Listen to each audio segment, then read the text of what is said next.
Today we're gonna make a risotto. We're gonna make an asparagus mushroom risotto.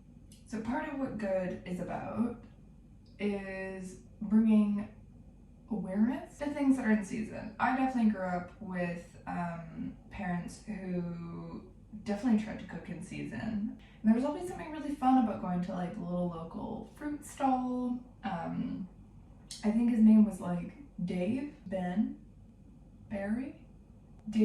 fruit stall, I think.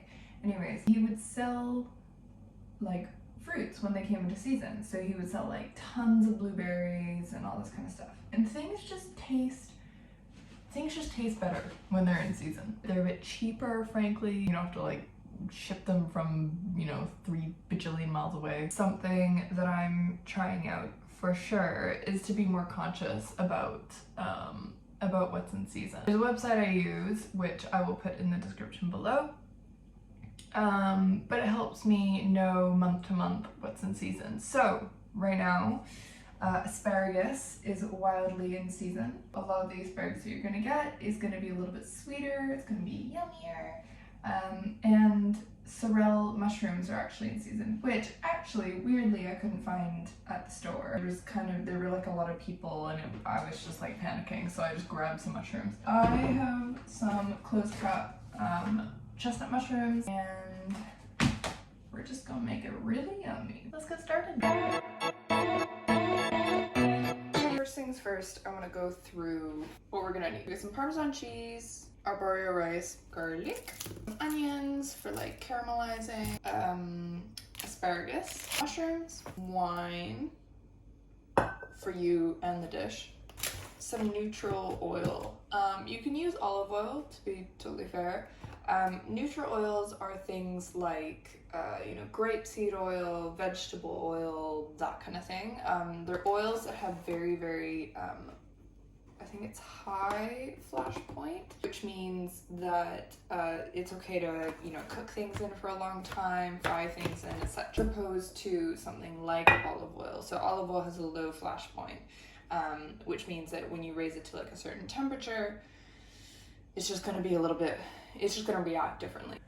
I really want to caramelize these onions, but not like fully. So they're going to be the first things I cook. Generally, garlic, which is going to be the second thing that I cook, burns quite easily. What you sort of generally want to do is you put oil in the pan, you cut your onions, and then you put your garlic in afterwards.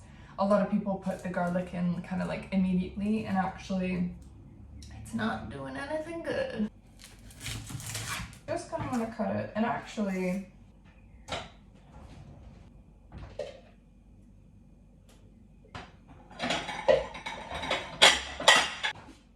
a bowl that you can put everything in, because actually your mess is going to be a lot easier to clean. So all I'm going to do is cut the tip off. You're just going to cut slices, and I realize that the way I cut is not the way you cut. I need to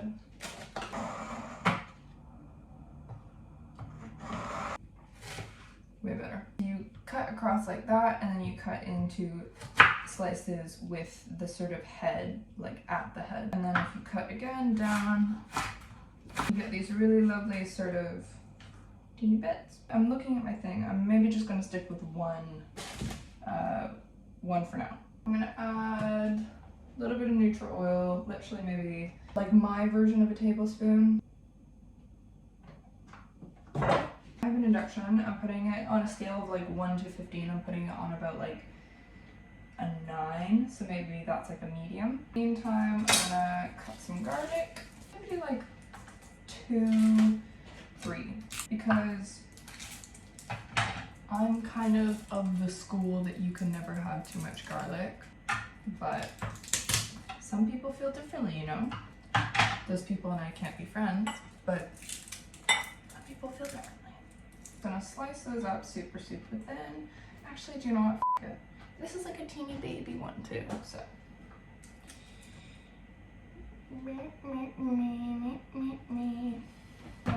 Some more.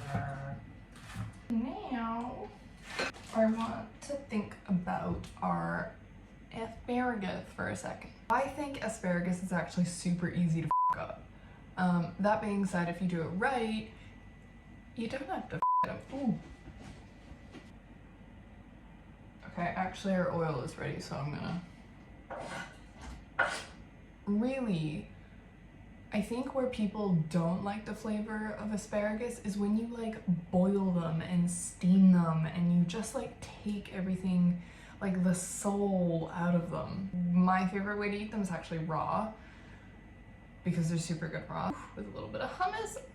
These, you just really like want to preserve what they are for what they are, especially now that they're in season and they're just gonna be so tasty and sweet and delicious. So all I'm gonna do is just cut the little like dreggy tips off, cut them into like threes maybe, and then later on I will give them a quick kind of like pan fry with a little bit of like salt and pepper, and then add them in once the risotto is cooked and has cooled down a little bit.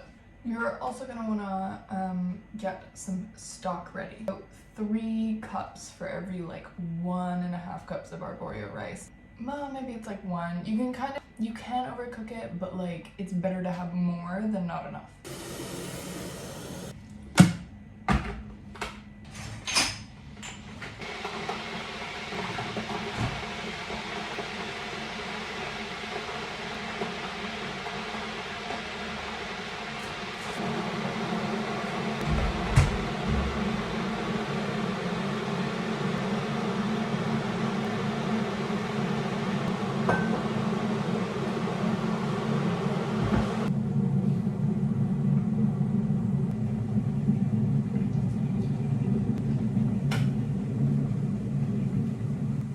I'm going to use chicken stock. Of course you can use vegetable stock, which I have as well, but you need to use the chicken stock, so.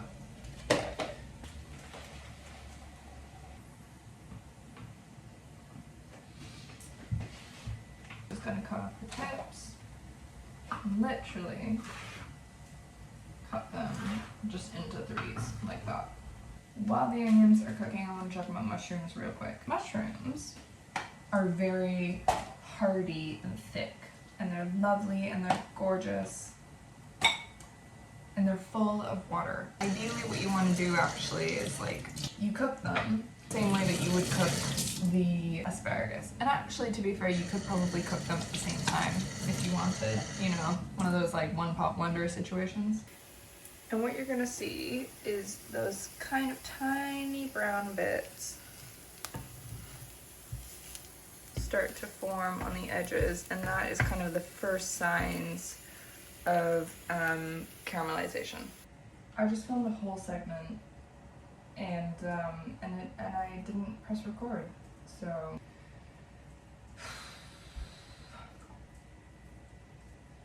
this kind of rice, don't wash it. Don't wash it because it's not Japanese, because it's not basmati, and you don't want it to be a dry rice. You want it to be like a very gluttonous, kind of yummy, sticky rice. Basically, when you're washing it, you wash all the silt off of it, and the silt is actually what is in the starch, and the starch is actually what is gonna make this super nice and like creamy. Then, after not washing it, you're gonna toast it. Rice has like a little casing around it, and when you toast it, it breaks that case and it promotes the starch to kind of get all nice and yummy. What I've done is I've put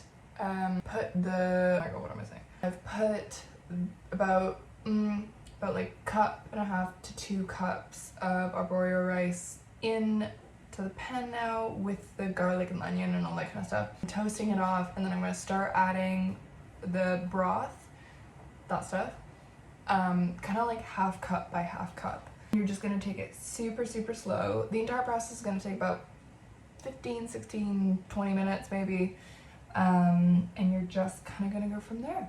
So this is the rice, toasting it off, and you just add that amount and let it cook. Try not to like with your rice too much. Something that a lot of people do is they over stir, and that actually makes it really dry. You just want to kind of like let it do its thing. As you add the broth, etc., about 8 to 9 to 10 minutes in, that's kind of like the halfway mark, that's when you're gonna add like a little bit of salt. Do not keep adding oil because you're just gonna ruin the rice. If you want to add that kind of like the fat element to it, add butter instead. Let's talk about wine. When you're cooking with wine, you can cook with like a cheap wine, but it also means that you're gonna get the flavor of that wine. You won't get that kind of like shitty alcohol flavor, but for what the flavor really is gonna come out in your food. I'm not gonna pretend to know anything about wine, but I am using this wine today. Dehesa Las Viñas. The main thing about cooking with wine is that you want to cook it out enough that that alcohol flavor isn't in there, but you've not burnt the flavor of the wine. You want to do this when your things are like, whatever you're cooking is like boiling and it's bubbly and all that kind of stuff. Don't put it in the beginning because you're just going to burn the flavor of the wine. Meanwhile, I am going to chop up the rest of my mushrooms, get them into a pan or a pot, a little neutral oil on them, because again, you don't really want to like mix up your oils at this point. Give them a little fry off. This risotto is starting to look yum. At this point, you can start to see that the risotto is kind of coming together. It's super lush and yummy. Gorgeous. Here is kind of when you want to start to add your wine. Just a nice little like healthy helping. Nice little healthy helping. I'm gonna do my mushrooms in a very small pot like this. Oh my god.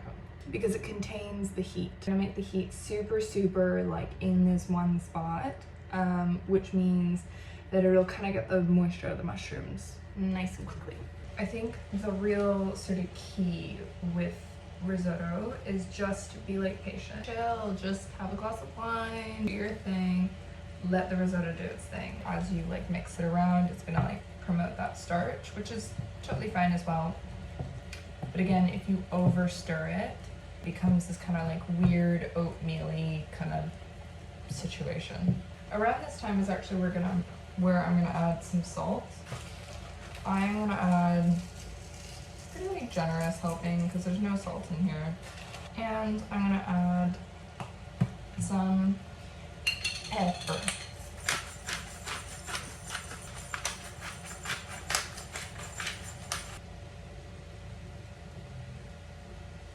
In the meantime, what you can do actually is start to grate your Parmesan.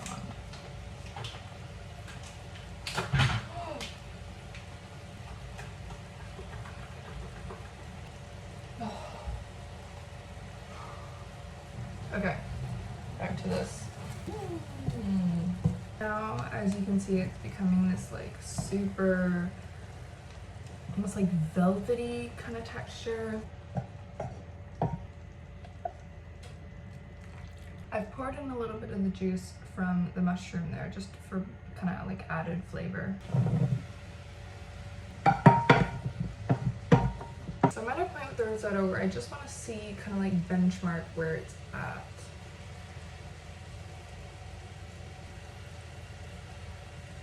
Okay. It's a little harder than I want it to be right now, but we're getting there.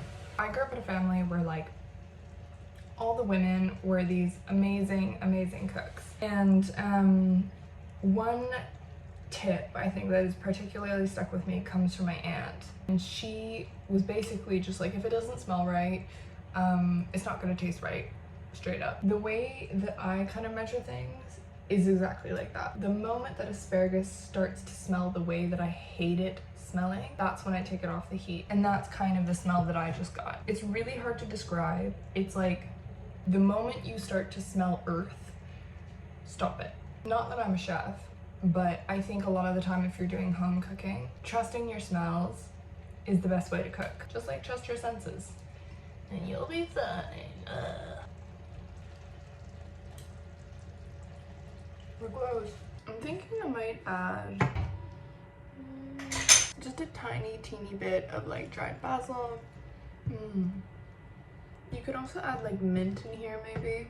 I'm not like a massive fan of mint, unless it's like with lamb or in tea. But yeah, it's not really like my shtick. But I'm sure that for those who love that kind of flavor, this would be a super bomb with it. So it's this super nice like creamy texture. Take it off the heat and let it cool a little bit. This cooling process is gonna change the way that it like receives other ingredients. It won't like overcook the other ingredients and it'll just kind of incorporate way nicer. Here is actually where I'm gonna finally throw in some butter. Oh my god, let me, oh.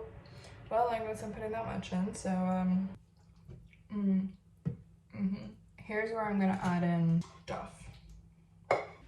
Parmesan cheese. Jam for a wee final touch that I was just thinking of. Some truffle oil. And that is the most lovely asparagus mushroom truffle risotto for good. Let me know what you guys think if you try this out. Thanks for cooking with me. See you next week.